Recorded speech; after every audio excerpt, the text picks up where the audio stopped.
he could be the next Conor McGregor star. He's a good kid, Paddy. The Scousers, you gotta love the Scousers.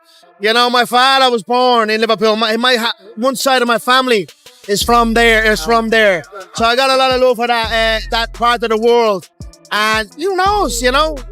I will never say no to nothing. Joe Rogan has reacted to the harsh reality of what Paddy Pimblett endured in his fight against Justin Gaethje, and it has ignited a fresh wave of discussion throughout the MMA world. Just days after UFC 324, photos emerged that completely stopped fans in their tracks. These weren't fight clips, highlights, or slow-motion replays, but raw, real-life images. Paddy Pimblett's wife shared pictures of the two of them out together, smiling and trying to return to normal life.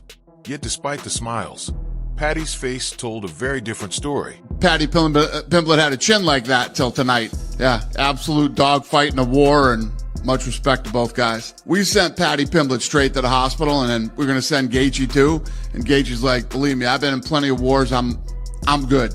Not gonna lie, he hit me with a body shot in that first round. He hit me right in the solar plexus, and it got me, you know what I mean? That was why I thought I was winning the first round up to that point. I'll be back better. It's as simple as that, because I haven't seen the last of me. Given how popular Ilya's become, how big do you think that fight could be between you two? I mean, if I had any bit of a personality, it'd be huge. But I just can't. I can't lie. I can't exaggerate. You know, it's what I did. It's who I am. It's who my parents taught me to be. But I mean, there's no doubt it'll be the best, one of the best fights that they could definitely put on. It'll be for an undisputed belt, and I think they want to have 6 or 7, whatever. They want to have as many as possible. So if he's not back by then, they will strip him, and I will be undisputed and then outside for the belt. The swelling, the bruising, the bloated jaw. The damage was still visible nearly a week later. This wasn't a guy who got outclassed. This was a guy who went to war. Joe Rogan didn't focus on the loss. He focused on the cost. The kind of damage only a Justin Gaethje fight leaves behind. The type of swelling that doesn't disappear overnight. The kind of punishment that forces fighters to step back and ask serious questions about longevity. Because Justin Gaethje doesn't just beat you. He breaks you down. Paddy Pimblett absorbed shot after shot. Elbows, hooks, uppercuts. And even when the fight slipped away, he never folded. He never looked for a way out. He stood there and traded with one of the most violent fighters in UFC history. Gaethje hurts him bad, has the big moment of the round, but Pimblett gets right back to picking him apart after that.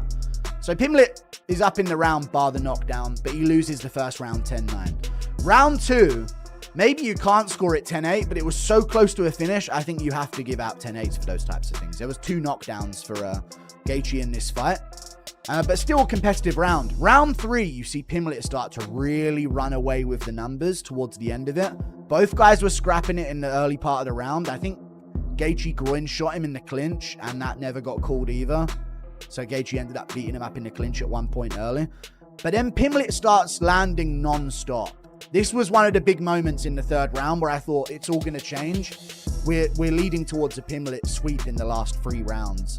And if Gaethje didn't get a 10-8, this is going to be a Pimblett finish or a win based on the last 3. And Pimblett starts landing everything he throws.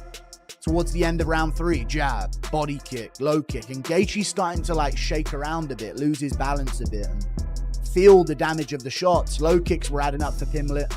Body kicks were adding up as well. I don't know what the stats are for body shots and low kicks. Yeah, Pimblett was all over. 53, 30, 16. Mixed it up to the body a lot more than Gaethje did, for sure. And he starts teeing off on Gaethje towards the end of round 3. Then he jump knees Gaethje and hits him in the groin. Momentum ceases, but he has a good end of the third round after that anyway. Then round 4. He starts doing well, but Gaethje starts finding his timing. They start jabbing a lot, and Gaethje started jabbing with him, and once he had his jab down, he started winging the right overhands. Again, no idea how he didn't get the KO. No idea how he didn't chin Pimblett. There were times when he would land 3 overhand rights in a row. Bear in mind, this is a Gaethje who lands the overhand right on Barboza. Maybe not the same version, but if he lands this on other fighters, they are going out.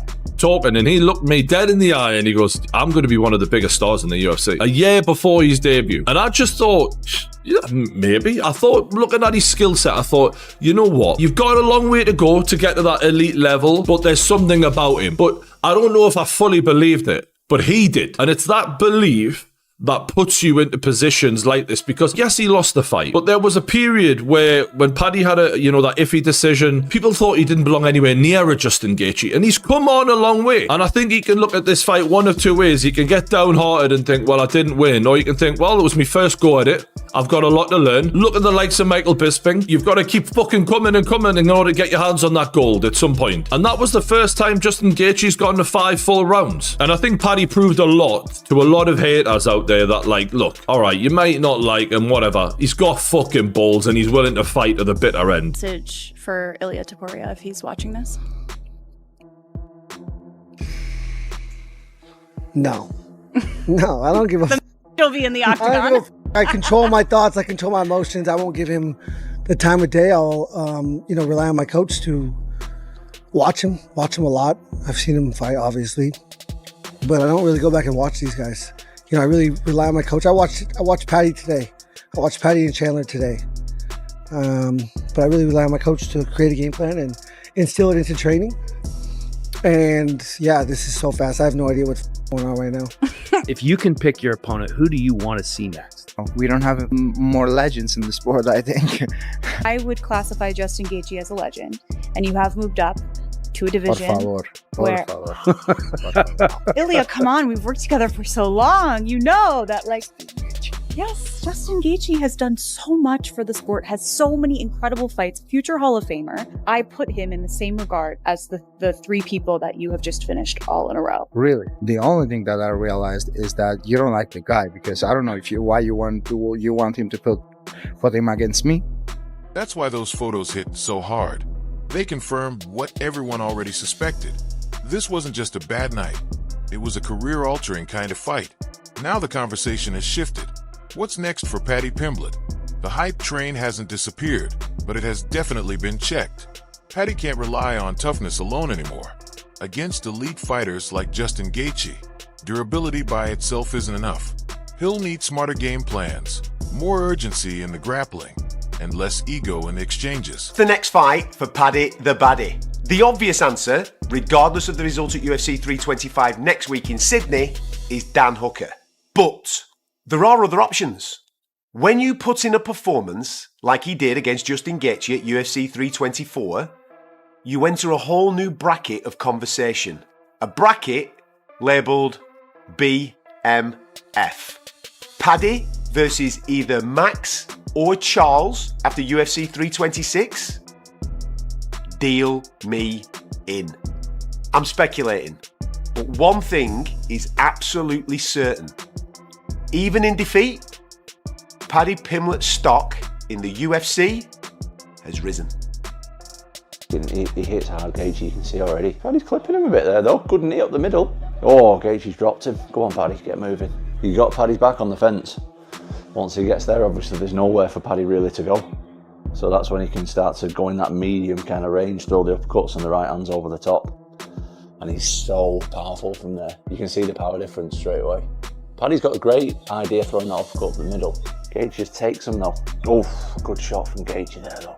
Jesus. I'd like to see Paddy in this round keep the centre a little bit more, because what Gaethje's trying to do is push him back, not really throw, and then when Paddy's got nowhere to go, when his back's on the fence, that's when Gaethje really starts to unload, which is where he's dangerous. Gaethje's just walking down though. He's got a bit of a cut. Oh man. Paddy's looking comfortable here though. Start of the third. He's on the low kick and the jab this round, which is great to see. Great round for Paddy. 2-1.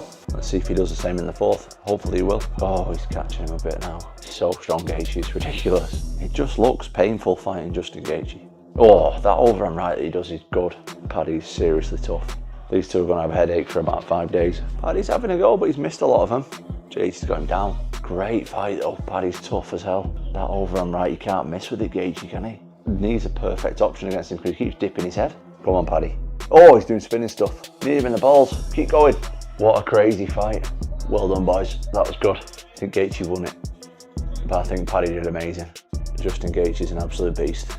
No shame in that at all. Paddy's fought at the top level there, the absolute top of the top level. Did absolutely amazing. Should be proud of him. How many fights do we sit through, whether it be boxing or MMA, where you've got two fighters in there who are, yes, they're fighters, but they're not fighters to the level that some people are. There's some fighters who were willing to die to win a world title. That's what we were talking about in there tonight. They were risking it all. They never took a step backwards. They were constantly trying to brutalize each other. That was a throwback to the days when I first started watching MMA. Those are the fights that built the UFC. We're talking Randy Couture, Chuck Liddell, BJ Penn. We're talking a level of violence that blew a demographic of men away, where we were like, holy shit, we need to start watching fucking this cage fighting shit. This was a throwback to those classic old MMA fights. Yes, it might not have been the best technical fight you've ever seen. Who gives a shit? Sean O'Malley's fight, the fight beforehand, very technical. Will anybody remember it? Will they fuck? No disrespect to Sean, he's a fucking talented fighter. But when it's do or die like that, it just fucking, it lives in the memory. And that's a fight of the year contender. We're in. I remember when Paddy first arrived in the UFC, you were saying stuff like, well, his entrance is good and it's all well and good to get the fans, but he needs to be able to fight.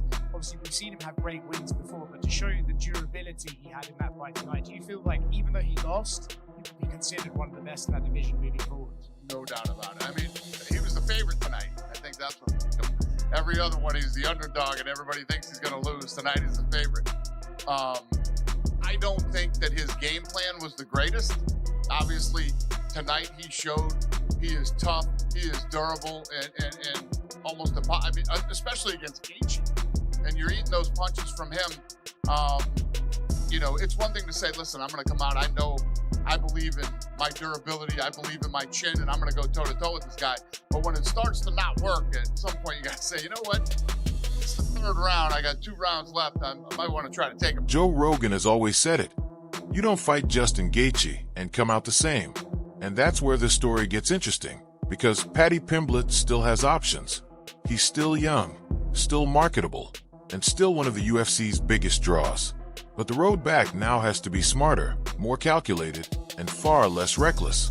No immediate wars, no rushed comebacks, no jumping straight back into chaos. This loss didn't end Paddy Pimblett's run, but it did force a reset. And when fans look at those photos, they're not laughing, they're showing respect. Because anyone who can walk around days later with that level of damage and still smile has earned their place in the conversation. The question now isn't whether Paddy can fight. It's how he comes back, and whether he learns from the most punishing night of his career.